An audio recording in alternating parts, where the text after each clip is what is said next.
Morning comes. I face the mirror stand. Makeup done. I walk back and forth a while. 1,000 in gold to prompt a single laugh. A single summon. You think I'd come for that?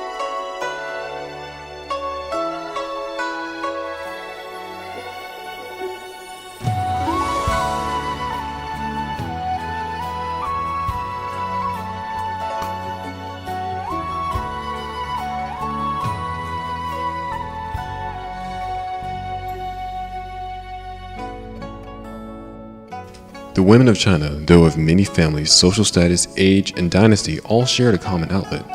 That outlet is known as poetry. The written word, they wrote about the world around them, the lives they lived, the things they encountered. They gave us, the reader, a look at what happened through their eyes.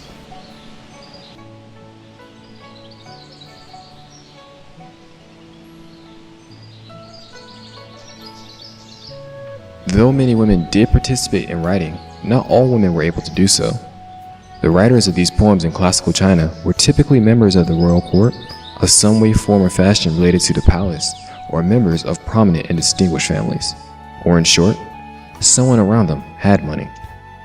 Just to place a little more emphasis on who the writers are, let's look back at the writer of the poem from the opening. According to Kang Yi-san Chang and Haun Saosi, Zhu Hui held the title of Lady of Talents in the royal court in the land of Changqian, Huzhou. We will see a similar confirmation in the following classical poets.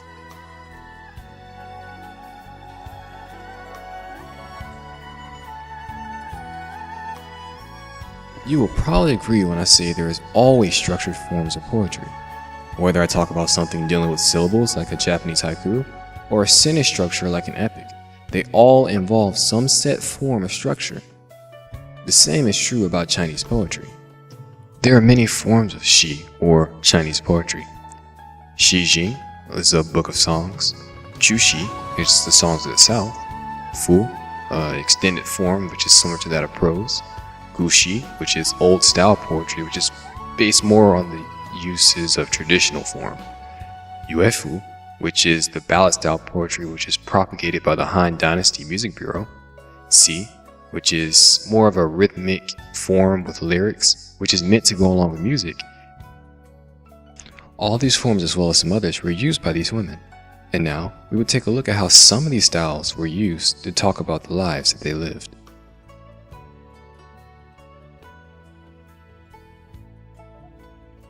The first poem is written in the Shi style. The author, Cai Yan, is from the Han Dynasty. In this poem, she writes about her life among her nomad captors from southern Shangnu. A barbarian of the north came to wife me by force. He led me on a journey to the land at the horizon. Their customs despise the old and weak. They wander wherever the grass may be, and they're set up camp in defenses.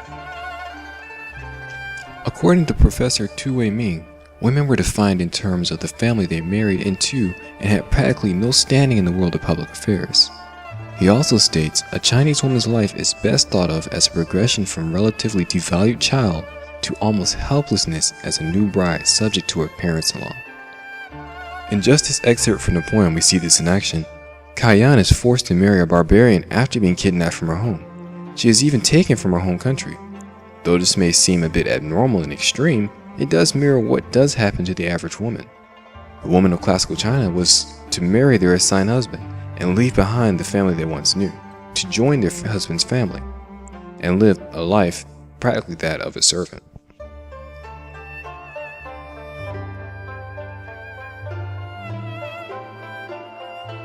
Now let's look at another side of this poetry. This poem was written with the view of mourning the death of her husband. The writer, Empress Wu Zetian, wrote this poem in very colorful and descriptive language, and used such poems as this to voice her concerns and problems in life. Watching red turn to green, my thoughts entangled and scattered. I am disheveled and torn from my longing for you, my lord. If you fail to believe that of late I have constantly shed tears, open the chest and look for the skirt of the pomegranate red. So here we have an example of a woman using poetry as a collection of her life. Though here it only speaks of the mourning of her husband, she teaches us something about the life of a woman after becoming a widow. This same woman later becomes the sole ruling figure for her land. Remember Tu Wei Ming's cycle of womanhood from earlier? Well, there was a third part. The third part of the cycle is that of a matriarch who can wield formidable power, especially when they have adult sons, daughter-in-laws under their control, as well as well-established alliances in their community.